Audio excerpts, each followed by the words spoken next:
Please subscribe Ito Money Vlog.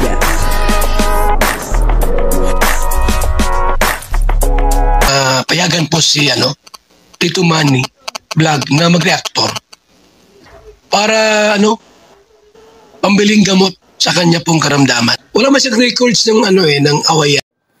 Sa video po ito ay malalaman po natin kung sino po yung unang ikakasal. Sabi po ay Danjoy. Papanoorin po natin yung video at alamin po natin kung Danjoy ba talaga ang mauuna. Pero bago po yan, ako muna po yung mabati sa inyong lahat ng magandang umaga, magandang tanghali at magandang gabi sa inyong lahat mga kapatid. Saan man kayo ng panig ng mundo naroon ngayon, ay mag-iingat kayo palagi at pagpalain kayo ng ating Panginoon. Maraming salamat din po sa patuloy na tumatangkilik sa aking YouTube channel at nanonood sa aking video reaction. Patuloy lang po natin suportahan sila Kuya Bal Santos Matubang, Kalinga Prab, Ate Edna Vlog, Jack Tapia, at yung mga kasamahan ko po sa Karepa. Ganun din po yung mga team views at yung mga Kalinga partner na charity vlogger. Ito po yung video na kung saan ay Danjoy daw po ang mauunang ikasal. Grabe Talaga nga naman dati ay nanliligaw pa lang si Kalingap Dan. Tapos naging girlfriend, ngayon ay talagang kasalan na ang pinag-uusapan. Alamin po natin ang katotohanan. Ang kabuuan po ng video ito ay mapapanood po natin sa YouTube channel ni Kalingap JJ. Ayun suportahan po natin Danjoy! Baka Danjoy. Danjoy yung Danjoy. Danjoy po ko ng kakasal. Joy, mauna kayo? Mauna kayong dalawa sa amin. Mauna kayo? Ha? Mauna kayo? Mauna kayo? Sa amin? Nag-uuna. Mauna kayo? Mauna kayo? Sa amin?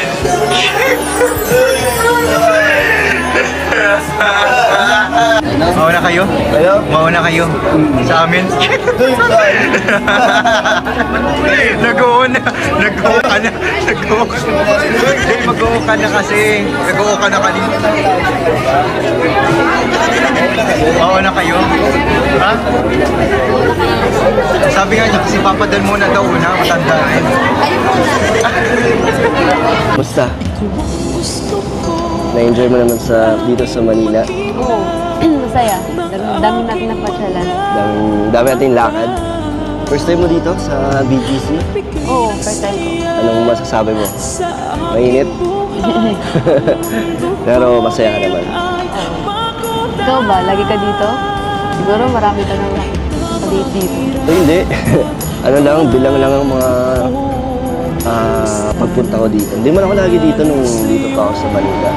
Malayo din kasi sa amin to, tsaka dito pang sosyal.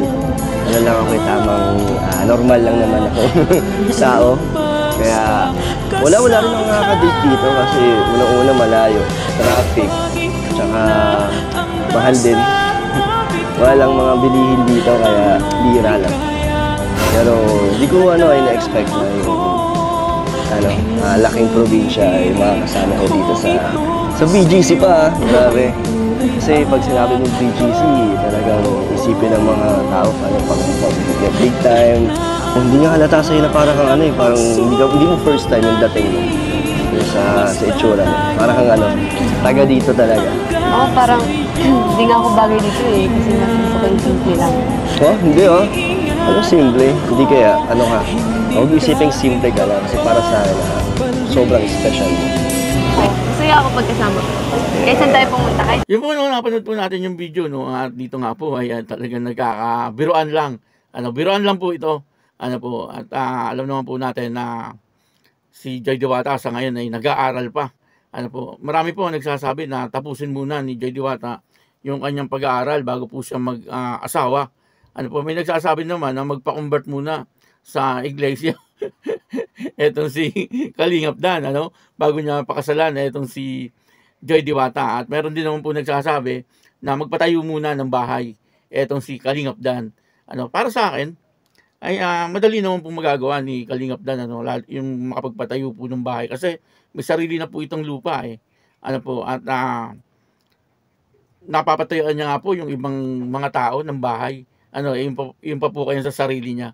Kumbaga, siyempre sa ngayon, ay mas inuuna niya po yung mga nangangailangan. Kaya hindi pa po siguro siya nagpupursige na magpatayo ng bahay kasi may nakikita po siya na mas nangangailangan. Pero kung kinakailangan na po siguro na magpatayo na po siya ng bahay, ay gagawin na po ni Kalingap Dan. Kasi nga, siyempre, ayaw din naman po ni Kalingap Dan na si Joy Diwata ay ititira kung saan-saan lang. Yun ay opinion ko lang. At tungkol naman po dun sa kung si Kalingap Dan ay mag-iglesia muna bago pakasalan si Joy Diwata. Pwede pong mangyari din yon, o kaya ay si Joy Diwata naman ay mag-born again muna bago pakasalan po si Kalingap Dan.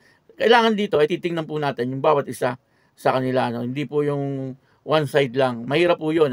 Siyempre, parehas po yan may damdamin at religion po ang pinag-uusapan. Yan po ay nakadepende na sa kanilang dalawa. Kung sino po ang talagang magpapaubaya. Pero may nakikita naman po ako na Iglesia ni Cristo nagpakasal sa ibang religion. Meron po ako nakikitang ganun. At nagiging maayos naman po ang buhay. Nagiging mayaman pa nga eh. At nakakatulong pa po sa ibang tao. May nakikita po akong mga ganyan. May kaibigan nga po ako ganyan eh. Na iglesia siya, yung lalaki, yung babae, born again. Maayos naman po yung kanilang pagsasama. Wala naman po silang problema. At napalaki naman po ng maayos. Yung kanilang mga anak. Kaya lang, ang naging problema lang po doon, yung pagdating po doon sa kanilang mga anak.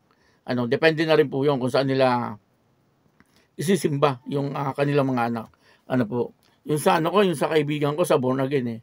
Depende nga po yan sa kanilang pag-uusapan. Tungkol naman po doon sa sinasabi nila na itong si Joy Diwata ay magtapos muna sa pag-aaral. Pwede naman po yun. Maganda nga po yun na makapagtapos muna itong si Joy Diwata sa kanyang pag-aaral bago po siya lumagay sa pagpapamilya. Kasi siyempre kapag nakatapos na po siya, graduate na po siya at nagtatrabaho na po siya, ay buwelong-belo na. Kasi sa ngayon siyempre nag-aaral po siya, hindi po siya makakabelo. Kumbaga siyempre mahahati ang kanyang oras at mahahati ang kanyang obligasyon. Sa halip na nakatutok po lang po siya sa kanyang pag-aaral, ay hindi po mangyayari yon. Siyempre may asawa na po siya eh. Dapat niya rin po siyempre pakisamahan or kung ano po yung obligasyon bilang asawa, siyempre dapat gawin niya po yun.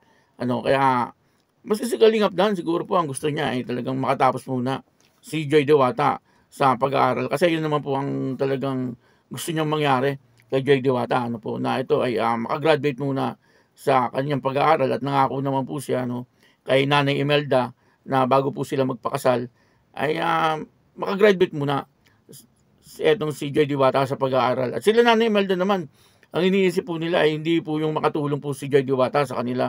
Ang iniisip po nila Nanay Imelda ay magkaroon po ng diploma. Etong si Joy Diwata, upang sa gandun, bandang huli ay talagang makapagtrabaho po siya ng magandang trabaho.